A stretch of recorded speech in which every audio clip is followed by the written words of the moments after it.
Hey, welcome to Beyond the Scenes, the daily show podcast that goes deeper into segments and topics that originally aired on The Daily Show. Like, this is how you got to think about this podcast. All right, look.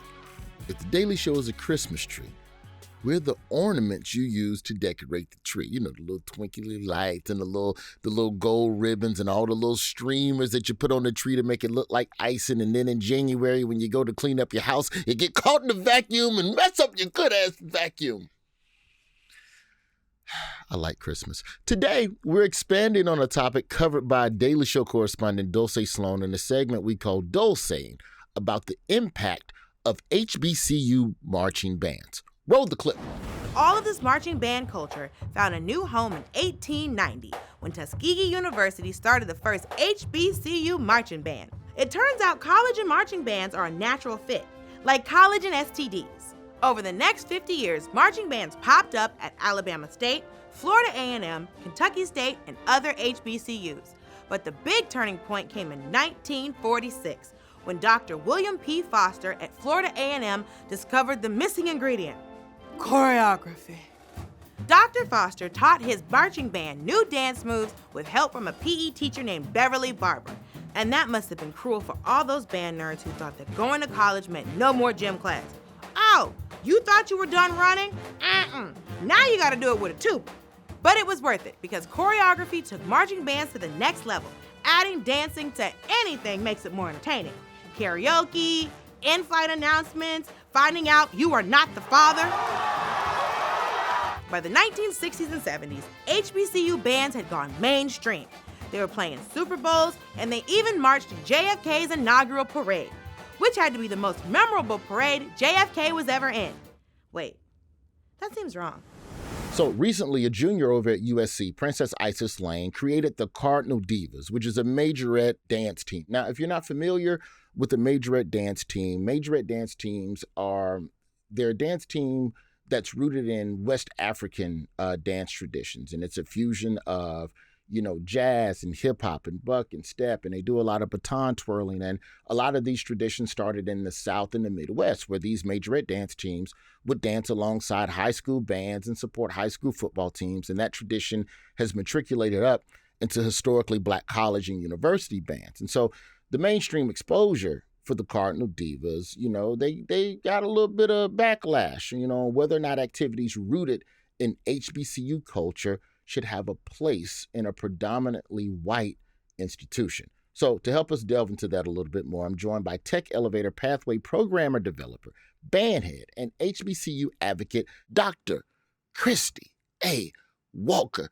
Dr. Walker, thank you for going beyond the scenes with us today. First and foremost, how are you feeling? I'm feeling great. I mean, that was a great intro. I appreciate it. Well, you know what? I do what I can for, my fellow Black college brethren and sisterin, even though you didn't go to Florida A&M. Now, you went to North Carolina A&T. Much love to the Aggies. Yes, and much love to the Rattlers. Y'all are good too. Thank you. Later on, we'll be joined by dance coach and owner of the Dollhouse Dance Factory and star of the Lifetime show, Bring It, Diana Williams. But first, Dr. Walker, walk me through your Black college experience and how you landed at North Carolina A&T, because I'll give you my rundown real quick. My dad is Morehouse, my mama's FAMU, and so in my house it was pretty much, look, you can pick any of these Black colleges, but that's where you need to go. You need to go get some knowledge, and you need to get a little bit of culture on top of that. How did you land at North Carolina A&T, and how did you end up in the band over there, the Blue and Gold Marching Machine? Yes, well, the A&T and the Blue and Gold Marching Machine is literally in my blood. My parents met while being in the band at North Carolina A&T. No, wait a minute, that ain't allowed. You're supposed to be focusing on the sound. You ain't supposed to be fraternizing. The woodwinds can't be talking to the percussion. Well, stuff happens, and I'm a band baby. What can I say? Yeah, so my parents were marching in the Blue and Gold Marching Machine. It was called the Marching Aggies back then in the 1960s. And so I just grew up, just being surrounded in that environment, going to games as a little girl. I can remember being, 5, 6 years old, going to games. And I grew up in Hampton, Virginia. And so I can even remember going to Hampton University. Well, it was Institute back then, but Hampton University games with my grandmother when I was little. And I just always grew up in an HBCU environment. And so my parents were basically like yours. They said, you got to go to a HBCU. We don't care what you do for grad school, but for your undergraduate Yeah. education, if Yep. we're paying for it, we're going to go to a black college. You're going to go to a black college. Hmm. And so that's how it happened. My parents, they didn't pressure me to go to A&T like everybody thinks that. Like they hear that, well, both of your parents went to A&T, they made you go. It wasn't that at all. It was just, you got to go to a black school. You have a podcast called the HBCU Band Experience. And the discussion we're trying to have today is about the idea of Black students who are creating Black spaces for themselves at white institutions, and whether or not that is a bit of a, I don't like the word violation, but does it cross a cultural line? Does it break a traditional standard? But I think the first thing we need to do is establish Black college marching band culture from white college marching band culture. In your definition, because I'm telling you right now, I didn't play in no band. All right, I played flag football for about 2 weeks. That was it. I ain't do nothing to represent the school in any capacity other than write for the student paper. Having marched in a Black college marching band, in your opinion, what separates an HBCU marching band from marching bands at other schools? Well, I think it's a couple of things. I think, first of all, the music selection. So a lot of times HBCUs will play songs that are top 40 or what's on the radio, hip hop, R&B, pop, as opposed to, folks at bands at predominantly white colleges. They may play more Sousa marches, John Philip Sousa, who's a famous march.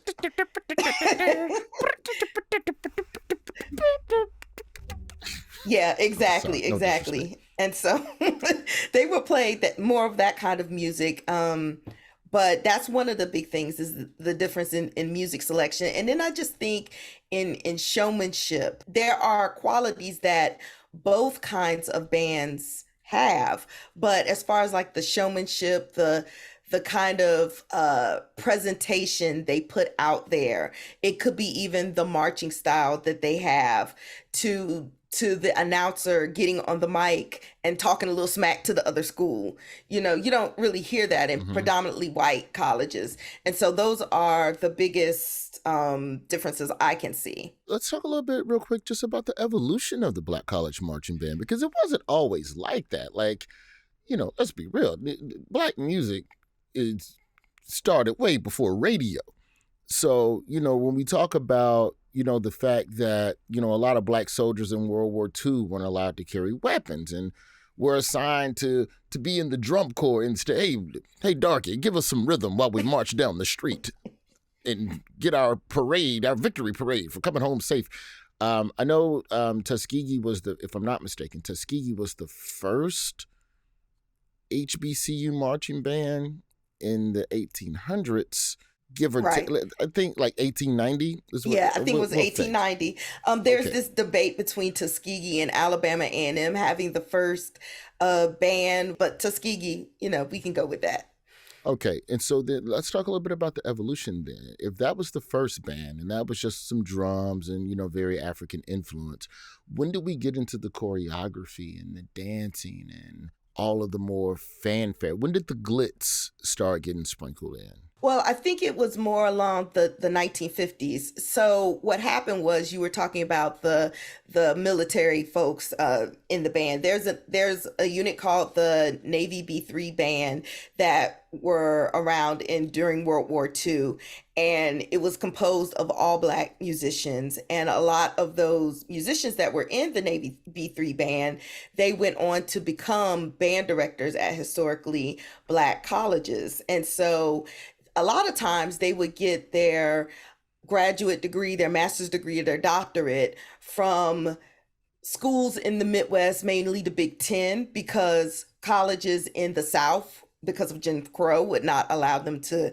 attend. And so they would pick up things from your University of Michigan's, your Ohio State, your Michigan States, and they would bring them down to the HBCUs where they would take those Michigan fundamentals, but put a little bit of flair in it and play Motown songs and doo-wop songs from back in the 50s. So it really started in the 50s, and Dr. Foster from FAMU was one of the originators of that, if not the originator of having popular music and dance routines and things like that being in a Black college band. Like, he's definitely the pioneer. If there was a HBCU band, Mount Rushmore, like his head would definitely be on that. What was really funny is I was at FAMU during Dr. Foster's last year, kind of like his last ride. Okay. And all of the home games were a tribute to Dr. Foster, and they always spelt Foster's name out, the Marching 100 did, on the field at halftime. And I just remember it being such a quintessential Black experience because they would spell out Foster. You see it's Foster. We know it's Foster. But the announcer would always go F-O-S-T-E-R-A. Foster. I'm like, did you have to make R 2 syllables? We'll have to ask Joe Bullard, because I'm pretty sure that was the person who was doing that. Yes, it was. Now, we know that the marching band culture, at least for sure, we know it started in the state of Alabama. We don't know if it was up in Normal or if it was down in Tuskegee. That's fine. Dr. Foster and the flair and the World War II starts coming in the 1940s and the 1950s. Let's talk about present-day Black college band culture. What are some of the things that set each school apart? I know the Majorettes are there, the Flag Girls are there, but there's really no one-size-fits-all with these marching bands. So, what have they done? What have some of the bands done that you've seen in your analysis that sets them all apart from each other? Well, different bands have different characteristics. So, like, for example, Southern University, they're known for their big, brassy sound. For a long time, they were an all-male squad. They have a very much masculine, aggressive, assertive kind of sound, which I really like. Florida A&M, their arrangements are second to none. They're known for having a very much symphonic sound. A&T, for example, my alma mater, their auxiliary is known very well. They're a group of women that can do it all, whether it's twirling the flags or whether it's twirling a baton or whether it's dancing.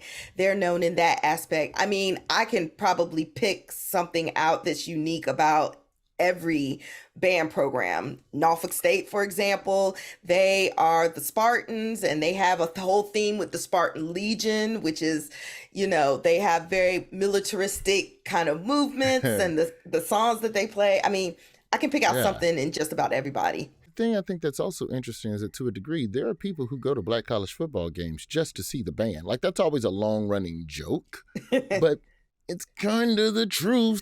Like, yeah. It's not a joke at all. It's so serious. Like, I mean, I just had my homecoming a couple of weeks ago, and I remember, just nobody moves at halftime. Where at white schools, you've got people going to the popcorn stand or the restroom or whatever during halftime. Nobody moves. All right, time for the popcorn. I'll be right back, baby. Yeah. Yeah, nobody at a Black college leaves at halftime. They leave during the third quarter. In fact, they may leave the game. They may not come to the second. Right, exactly. So now we've set the table. You understand the history of Black college marching bands. You understand the culture that it's attached to. So now you can understand why someone creating their own thing for themselves at a white school might have ruffled some feathers. I don't think it's that big of a deal. I need to back up off Princess Isis Lane. But after the break, we're going to break that down a little bit more and discuss everything that's going on over there at USC with the Cardinal Divas. And later, we're going to be joined by dance coach and owner of the Dollhouse Dance Factory and star of the Lifetime show Bring It, Diana Williams. This is Beyond the Scenes. We'll be right back. Beyond the Scenes, we're back. We're talking about Black college band culture. Now, Dr. Walker, we're going to be joined by Diana Williams in a little bit, but I want to talk to you first about what happened at USC with the viral video from the Cardinal Divas Majorette dance team. Now, it caused a big divide and a lot of outrage between people that attended Black colleges and people that attended white schools. Now, if you've never seen the video, it's just a group of Black girls being excellent, doing the exact same things and moves that you would see at a Black college, but they go to a white school. And so there were a lot of people that were They were upset. There were some people that were upset because they feel like this was an introduction into allowing white people to appropriate something that has traditionally been Black. And in terms of protecting Black culture from culture vultures, they felt like this was a way or an end to normal, because we all know imitation is the biggest form of flattery because all they do is steal from us on TikTok. But first off, Dr. Walker, what was your initial reaction to the video? As a Black college alum, what was your first reaction when you saw this?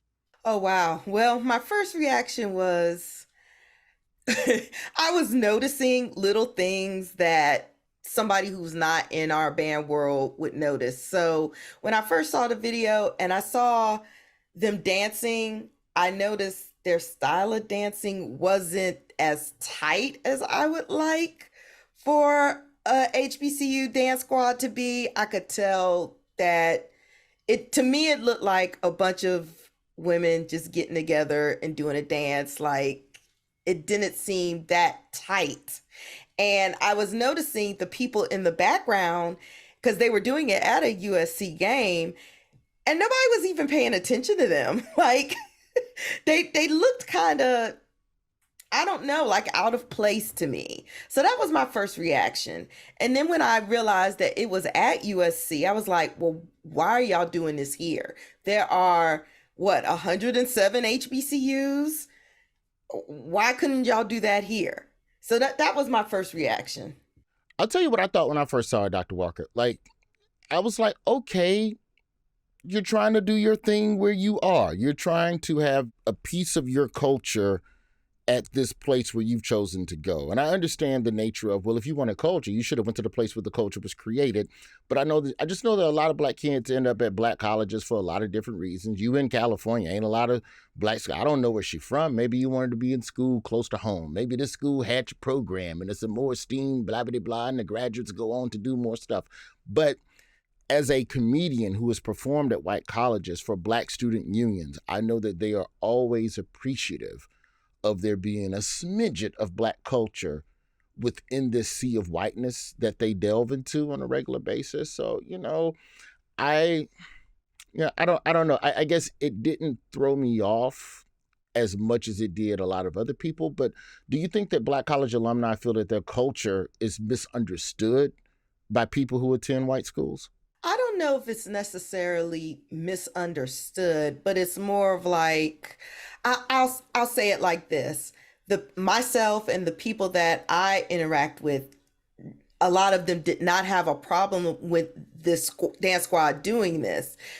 My personal issue is that they were getting all on national TV and talk shows, and I mean, even just, this podcast, bringing it up now, like they're getting all this shine while we have been doing this for literal decades. Nobody was checking for us, and so why are they getting shine for doing what we've been doing all along and then kind of doing a halfway job of it because the dancing wasn't tight. Because the dancing wasn't tight. Yeah. Yeah. Here's a question that I had with my team on my podcast. Shout out to Royce Job Fair, also part of the Comedy Central iHeartMedia Network family. Where is the line of where Black culture starts and stops in terms of it permeating into a white school? Because on the one hand, we could say, all right, hey, if you want to be a Black dancing group, go to the schools where there's Black dancing groups where you can be the best Black dancer and you can actually shine and do the thing the right way, versus trying to create a culture for yourself where you are. So based on all of those reasons why you might choose a white school, I would assume that is also why we have Black Greek organizations on white school campuses. Is that same but different in the sense of Black culture that started at Black school? All those Black fraternities all started at Black colleges. They all have roots in the South. Is it the same, or is that different in a way because that is permeated nationally across all white schools? I think the issue here is being a PWI student and claiming HBCU culture because you and your friends, when you were in school together, you and the Black friends at the white school, had your own parties and your own this and your own that. And so I hear a lot of times, we were like a mini HBCU. No, that is not the same. That's true. That's true. That's my big issue. Like, that's not the same. Just because you and your 200 Black friends got together and did y'all parties and had your Black student union, don't claim that it's an HBCU experience. I definitely think you can have your own piece of Black culture. I mean, I don't feel like I am the gatekeeper of that in any aspect, and I don't want to be like thought of as a gatekeeper. So, I mean, people get with the groups of people that they can relate with, and when you're in an environment that is different from yours. So there's nothing wrong with bonding in that aspect. My one issue is that when you try to claim it's an HBCU thing or HBCU culture, or saying like, oh, let's throw a HBCU party. No, don't. I mean, it's like kind of like my culture is not a costume kind of thing. Like, you can't cosplay it, like you were saying. That is my issue. Bond with your people, but don't put HBCU label on it, or don't say you were like a HBCU, because you're not. Sorry.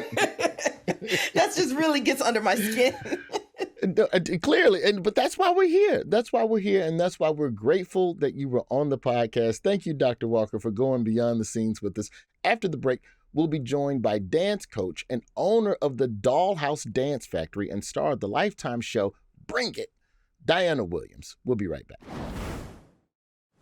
Now, we need to get a little deeper into the weeds of Majorette dance teams, the styles, all the different styles of these teams, the importance of exposing this dance form to Black dancers. And here to help explain all of this, I'm joined by dance coach, owner of the Dollhouse Dance Factory, and star of the Lifetime reality show Bring It, Diana Williams. Diana, how are you doing today? I am fun. I am fabulous. I am fit. I am blessed. I am favored.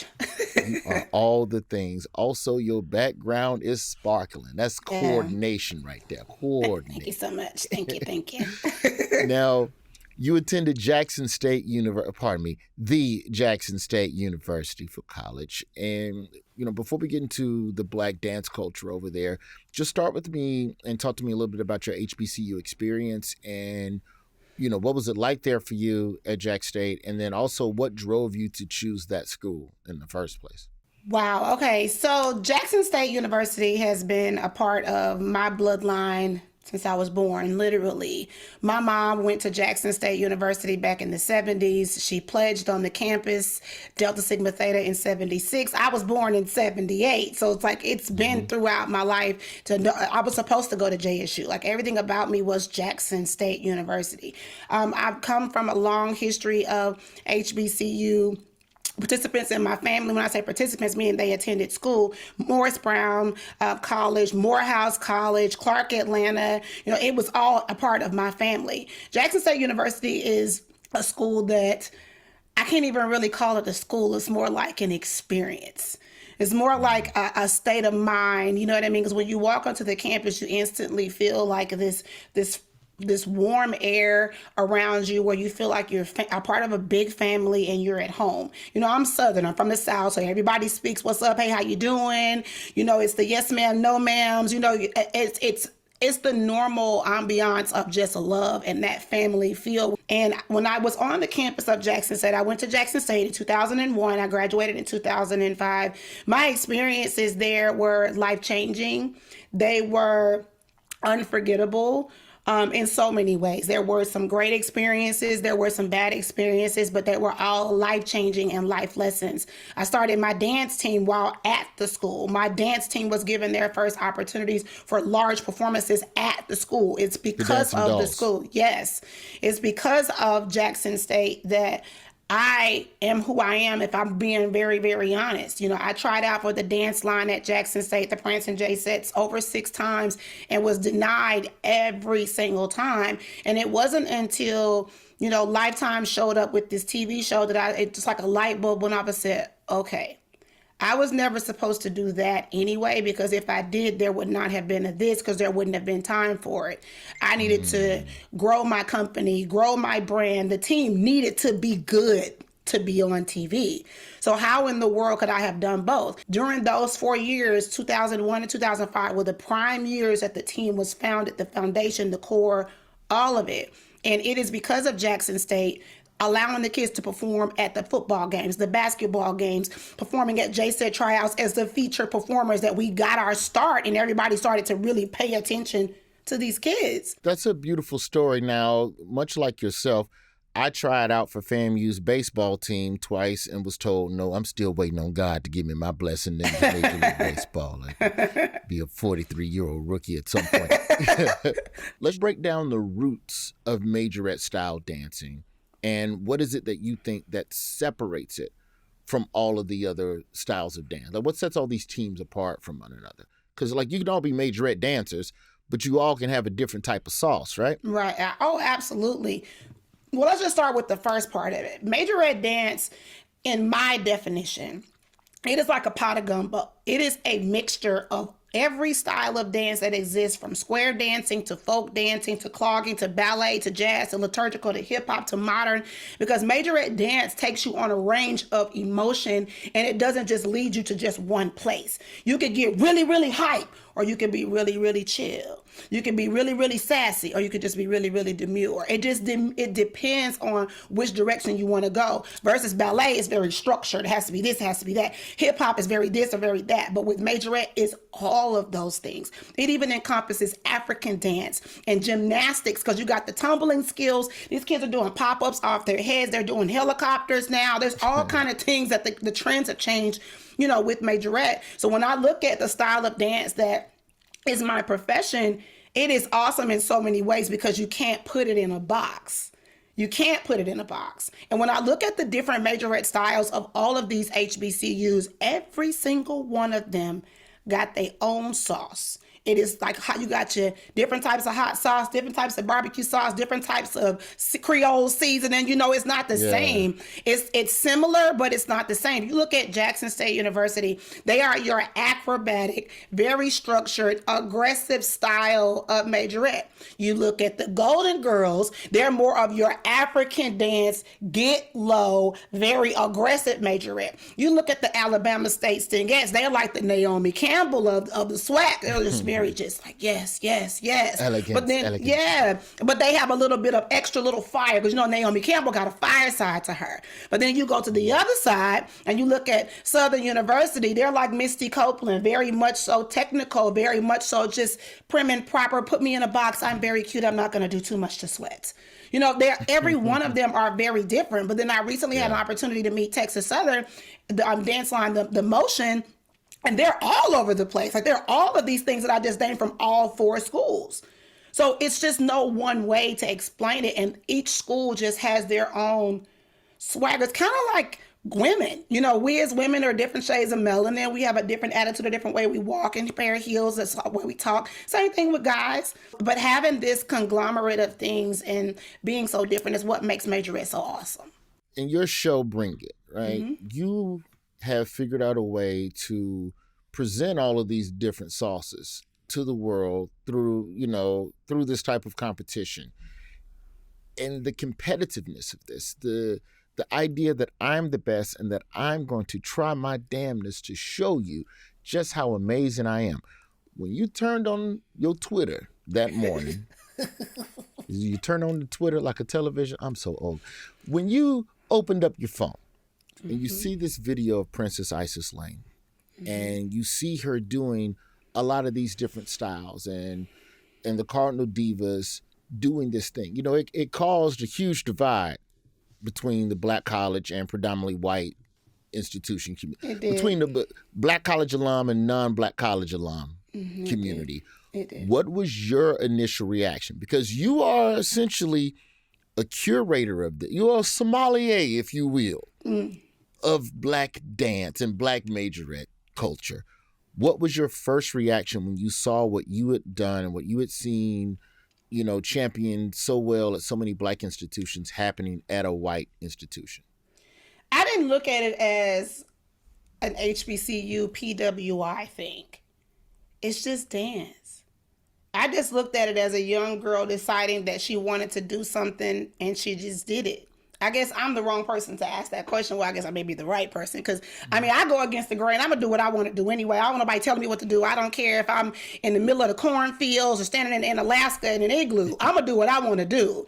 And I don't care who's around me, who's talking about it. Nobody can tell me different. That's just how I move in life, period. So seeing this girl create this and doing it at this, I didn't care about the school. Like, that just never dawned on me. Oh, she's black at a PWI. Like, that never dawned on me. I was like, oh, I like the curls in her hair. Oh, she's cute. Oh, they look great. Oh, this is interesting. Why is everybody so mad? Like, I had a range of emotions. Like, it didn't dawn on me. So when I realized that she was at a PWI, I still was just like, I didn't get it. I didn't get my husband, another conversation, he was pissed, but I didn't get it. But this idea that Black culture can often be misunderstood if not presented in the proper context within a white space, did that not give you a fear or concern of the possible appropriation? And we know that Princess is doing her thing. She clearly has studied the culture. Like, it's not like she's someone that's not of Black culture that was just trying to copycat some stuff. But do you not have a fear or concern of people going, of white majorette teams, if not at USC, whatever school they're playing, looking across the field and going, oh yeah, maybe we need to put a little sauce in our thing. Maybe we need to put a little Naomi Campbell in our white thing. But they're already doing that. They're already doing that. I watched it on the show that I was on. I was on Bring It, but then you had dance moms on the other side of it. We've been doing death drops and head pop-ups and tie kicks and toe touches forever. Then all of a sudden they do a death drop on their show and it's like, oh, I'm like, what? Like, we've been doing that. Like, what are you talking about? We went to a competition that was white structured. It was a national type event. It wasn't our thing, and there was not even a genre for Majorette to check off a box. It's kind of like you go black, white, other. We were the other in the building, and it was weird. So I understand, HBCU culture, PWI, the black, the white, the different styles of dance, and how it could feel. I understand, like, how I personally felt as a dancer. To me, dance is dance. But if I'm looking at it outside and everybody else's retrospect and their understanding, I can understand how everybody feels, because yes, she is in a PWI space doing a culture of style of dance that we've cultivated, that we've created, that we have nurtured and loved on and made it to be this awesome sauce. But this is no different than any other thing in the world that we've been doing. From straightening our hair to curling our hair to wearing certain clothing, and even the hip hop culture of cornrow braids. And it's like it's the same. So I get what they're saying, but I'm trying to find the right word to make it make sense, because I don't, to me, she looked like me, Roy. She looked like me. And I'm like, regardless of where she is, it shouldn't matter. If she is creating a lane for herself there, I don't personally have a problem with it, but I can understand how someone's saying, well, they're stealing our culture. She took our culture there. Why not just go to an HBCU? Why talk to Princess? And I asked her those questions, and she just said that she's from Chicago. And she just said that, when I was in school, I had to go to school online because of COVID. I couldn't be in the school system. And then, I went to the school because I'm assuming that diversity was something that they were looking for in their school, just like we look for diversity at HBCUs. And maybe the school offered her a full ride or a scholarship or whatever, and she had to pay nothing for school. I don't know. I'm assuming. Yeah, I don't feel like Princess owes an explanation to Black folks why she didn't want to go to no Black college. I almost hate that question was posed to her. I do, when you look at other aspects of Black culture stepping into mainstream, I don't think what she was doing was some sort of unprecedented thing. Not when you got Black college marching bands playing during the Super Bowl. Shout out Florida A&M played with Prince in Miami at that Super Bowl. Also, if I'm not mistaken, there were marching bands that was part of Biden's inauguration with Kamala. Yeah. When Biden and Kamala were doing the inaugural parade. So is that a Black band in a white space? Because what is showcasing Blackness versus you're setting us up to have our culture poached? And that's the line that I feel like everybody that's mad about it can't define clearly. Not when you have black fraternities and sororities walking around. But how is she? And then you have Caucasian students and other students of other races that are pledging these fraternities and sororities. So are they setting us up to have our cultures stolen by someone? I don't get that. Like I don't get that. I just hate that she's not setting anybody up for anything. Because if they're gonna steal it, they're gonna steal it anyway. You know, you got people that have mixed, we all mixed race because Massa was raping, you know, the slaves when and all of us coming out in different colors. Hell, my background is Indian, Cuban, white, black. I got so much mixed up in me, child. I be trying to figure out, am I the hood side today? Am I bougie? What am I? You know, because some days I don't really get it. When I say get it, meaning like it's not that big a deal. It is, but it isn't. I am pro-black. I am Black Lives Matter. I am shop black, buy black, support black. I am all of that. And I think with that is the reason why I was so supportive of Princess, not because she's in a PWI space, but just because it's her. And I never want anybody to stop their dream or stop chasing something for whatever her reasons were, simply because your own people don't accept it. I mean, and let's be clear. When Bring It started, my own people came after me. They told me I got my black girls on TV dancing like strippers, and I was like, what? I'm like, wait a minute.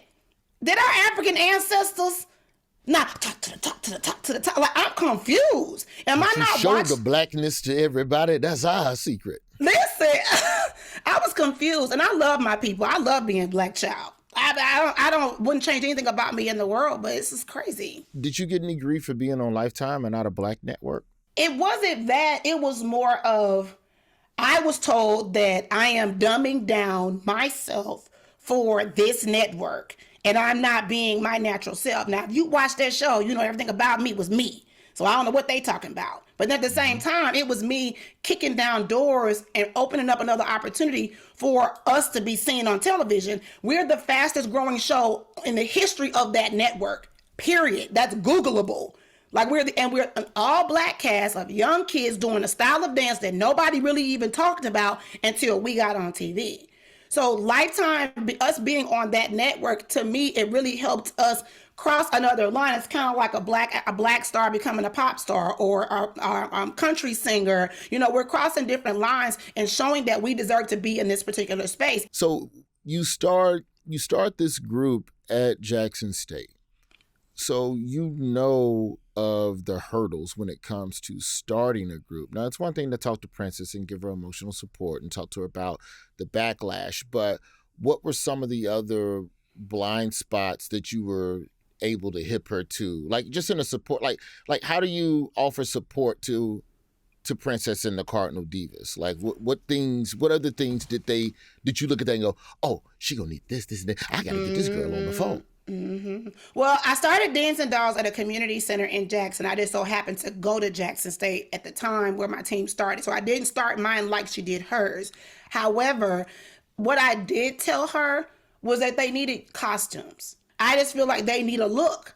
They don't have a look. Something that sets them apart from everybody else versus them just being in a uniform that they created or something that they bought a sports bra and some briefs and they're out there. They need an overall look. She needs overall structure. They need to understand the style of Majorette. They need to understand the background, the culture, and they also need to start paying tribute and respect to some of these other teams, because it's like if when I started Dancing Dolls, I always gave respect to the Prince and J sets. Always. We call our walk J set walk. Like we created costumes and named them after them to show respect for who came before us and where did I get it from. Right. She didn't do that. And it's like, you have to let people know, I started this because I saw this. This is a team that I love and show grace to, and I love what they do. I want to create my own space in this world, but I need to pay homage to these other teams and show respect and let people know that this is what you're trying to do. And I think that it will come across. People still probably gonna be mad, but at least it'll come across a little bit differently. The biggest advice I did give her, though, I did tell her about their overall look, and they needed to have some structure with choreography, for sure. It sounds like everything you talking about costs money, though. How do you fund an operation like this? Because I don't know if this counts as a student activity group or if it's an actual covered by USC football booster money or whatever. Like, how do they get money to maintain this? Because you're talking about costumes, you're talking about choreography, you're talking about renting the space to do the dances, you're talking about doing 20 people's hair. Black women. I did have to listen. This ain't no $20 haircut now. They can't just all get a booster face. Well, you're right about that. And I did have this conversation with her, and she told me that they are officially a student organization on campus. So she did do that part of it right. They were given a space to practice in. But when it comes to costuming, if you're starting up something, any business or anything, what you have to do? You got to invest. You got to invest in yourself. And if you're a college student, you know you want to get something done a specific way. Okay, I need to figure out if I'm going to take out a student loan. Am I going to get a grant? Am I going to get a job? If I need costumes, what do the costumes look like? What does the pricing look like? Even if they got just one something for the whole particular season. Princess has gotten a lot of notoriety behind this.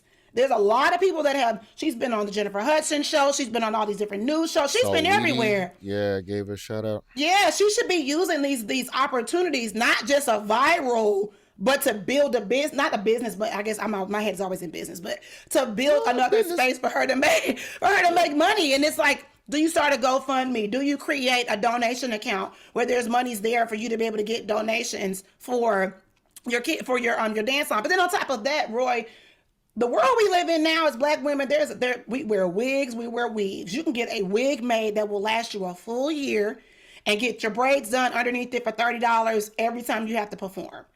It's a one-time thing. Trust me, I know, because I got almost 100 kids and they all wear wigs, and we got one wig done at the beginning of the year. They get their hair braided, spend $30 every time they get it done. All and that head whipping and neck snapping, that wig be just staying together. It's sewn down. No, it's sewn down.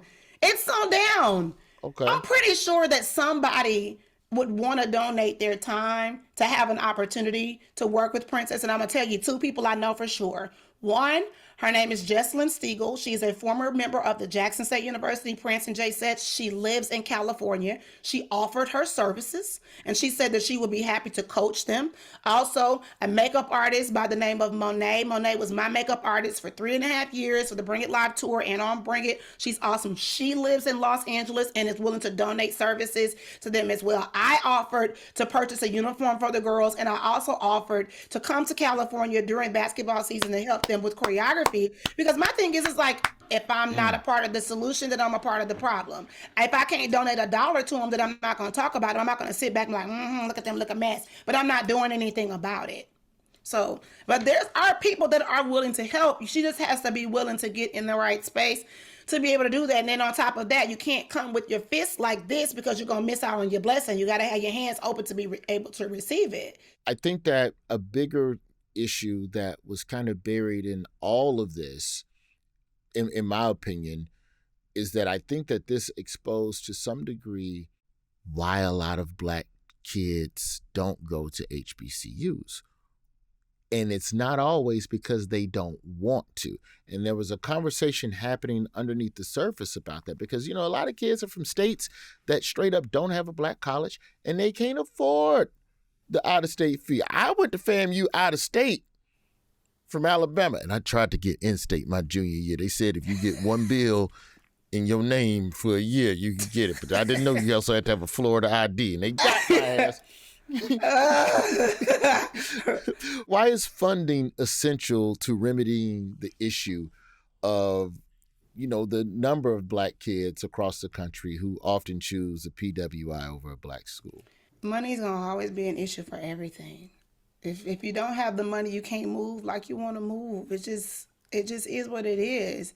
And I know kids, I love my girls. Okay, I have girls on my dance team now that cannot select an HBCU because the schools of their choices are states away and they cannot afford to go. They may have a scholarship, but it's not enough. The scholarship may be enough for tuition, but it's not enough for housing. They may have the dance scholarship or the dance scholarships? No, they're academics. They're Okay, academic okay. scholarships. As I always tell my kids, don't base your life based off of dance, because when those 4 years are over, you still have to have a career and a way to make a coin when it's over with. So you're going for a degree. So make sure that's like the top priority. So when they decide, hey, I want to be an astronomy major, or I want to go into cinematography, the places that have their majors are not always HBCUs, and the ones that do have it, they're so far away, or they don't want to dance on this team, they want to be on this team, but this school doesn't offer this, that, and the third. And outside of even the dance part of it, the academic part of it, they may just not have the means or the motive to be able to get there. And some parents are not willing to let their kids go either. They don't want their kids to go that far. They want to keep them close for whatever the reasons may be. Money and funding is going to always be an issue for these kids trying to make a decision to go to school. And we can't ridicule those that are not able to get there. And I'm not saying pity them either. I'm just saying we just have to have an understanding for each other as a people to say, maybe they weren't able to get here for whatever the reason may be. But if I'm able to give them a little bit of my HBCU experience when they come to visit, or if I see them, let me explain to them what it's like being on the campus of your FAMU or your Fayetteville State University or your Winston-Salem's or your Bethune-Cookman's. Let me give them a little bit of what I'm getting so they can see another side of life, because I do feel like a lot of us are missing out on culture and love and that family feel from our people because we are at other schools. And then when you get to an HBCU or you're around a lot of Black people, you're assuming, oh, they're going to be this or that based off of what you see on the news. There's a lot of educated Black women and men in the world that come out of these HBCUs, but because we're not PWI, we're assumed to be beneath the rest because we're not a part of what they assume to be the best. You got some of the best doctors and lawyers and judges and police officers coming out of HBCUs. I just don't get it sometimes with the way we treat each other, but it's just, that's a very sensitive topic for me, because I've just been treated multiple different ways, even at Jackson State, even when I left Jackson State and I was in the entertainment industry, being on the sets of the different places that we had to go for Bring It, and I was treated in multiple different ways, and I had to contain my Blackness. And I had to don't be this loud ghetto Black girl, because they got you effed up. Like, don't do it, girl. I had to constantly have conversations with myself because I'm in a different space. When I go to the corporate offices, I have to be this or that, because they expect the wow and pizzazz, and I can't be myself. But I had to use my HBCU education is what got me through being on that television show. Jackson State taught me how to fight using words. Jackson State taught me how to think utilizing my degree and what I learned in those classrooms through critical thinking. I have a criminal justice degree. Learn how to argue without arguing.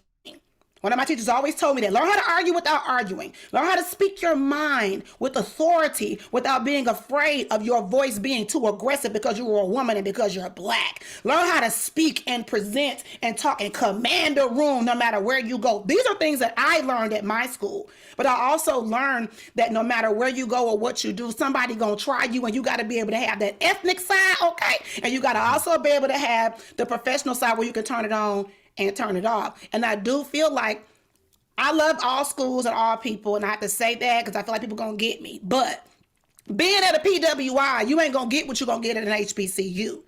And being at an HBCU, you're not gonna get what you're gonna get at a PWI. It goes both ways. But looking at the Princess situation, it's just, for me, she's trying to blend both of what she knows and feel comfortable on both sides. Then we'll end with this question then. I feel like what she did was net positive for the culture.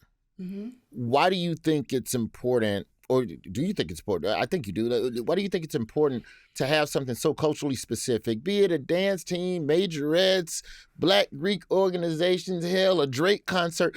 Why is it important to have culturally specific things at a space, at a PWI? Because, I did a ton of comedy shows for Black student unions at white schools. And the Black student union's job was to bring something culturally specific to the campus. So in Princess's case, why do you think that was important? People need to see who we are all the way across the board. And again, stop trying to put this category or this label on who you think we are. And I think that what Princess did was she showed a different style of dance that some of them are trying to do. Because there are other dance teams that do exist at all these at some PWIs, but Princess is the first person that just kind of went viral for it. But there needs to be a space where people do realize that Black people are multifaceted and multi-talented. Yeah, you see the different artists, the different rappers, the different singers and songwriters, but there's other. What else is there? And then on top of that, there's no Black sheroes in dance anymore. Misty Copeland was there for a while, and she was a part of the American Ballet Theater. She was a Black ballerina. That don't happen. So she crossed over lines. So we need to always be represented in every sense of the space so that we don't become invisible or disappear or they forget. Then it's like, oh, I didn't know that happened. Oh, I didn't know that was a thing. No, you need to know. I went through this on Bring It. I went through this being in a dance mom space. I will never forget how I felt. I was pissed. I will never forget how I felt. And I was trying to keep it together because my girls are looking like, oh God, we don't belong here. I'm like, you belong anywhere you want to be, child. You supposed to be here. We here. Let's go. We finna turn up on their stage. Like our parents were cheering and the rest of the crowd was like, oh my God, they're yelling. We're like, what? Like y'all don't yell at a competition? What we doing? I just remember how I felt in that moment. So when Princess came out with this and the world is yelling at her, I know how I felt, and I put myself in her shoes, and I'm thinking this Black girl just want to rock out. This Black girl just want to dance. It's not about Black versus white to me, but I understand the world, especially with what's happening in the world. I'm not ignorant or quiet to not know what's happening around me. I know what's going on. But I think it's always important, Roy, for representation to be everywhere. You need to know and understand that this is who we are as Black people. Whether you accept it or not, because we ain't looking for your acceptance, sis, ma'am, sir, not looking for your acceptance, okay? Just know that we're here. This is what it is, whether you like it or not, because Princess has run into some obstacles where that girl has been told no. Since all the media and everything that's come around this, she's hit some walls since then. And I think it's just too much for them to accept. And now it's like, oh, damn, what did we do? We allowed this Black girl into this space and she's bringing too much noise. That's the point. That's the point. There needs to be noise made around so many different aspects. And if the HBCU culture is big right now, people are using us, Roy, using HBCUs, and that's a different topic for another day because, baby, I got a whole HBCUs, majorette dance, marching bands. You're using us as a box to check off to say, oh, yeah, I donated to an HBCU. We don't need your donation, okay? We don't need any of that. Don't do that. If you want us here, really want us here, and I think that's just exactly 1,000%. And I really believe that that's just what it was for me. And I keep saying for me because I'm opinionated like a mother. I said, but it's just me. I just think that people need to accept all sides and all walks of life. If I want to be accepted when I walk into Sprouts or Whole Foods, when I want to be accepted when I walk into a car lot to buy a car, whether I'm in sweats or a two-piece suit, I want to be accepted no matter what. So inclusion is everything. It's just going to be something it's going to be a fight that's never going to end. We've been dealing with this for the longest, since before my mom was born. So. Well, I cannot thank you enough for your expertise. I'm going to be back down south in a month or two. I'm going to hit you up, see if you can teach me an 8 count. I'll come by your studio and see if I can learn 1, 2, kick and step, ball turn, push, God. Kick turn. When you come, you did. When you come, I'm gonna give you a Jackson State T-shirt because I don't know nothing about FAMU. That's gonna give me a rash. Thank you so much, Diana. All right, thank on you. The show. And thank you, Dr. Walker, and thank both of you all for going beyond the scenes with us. See you next time. All right.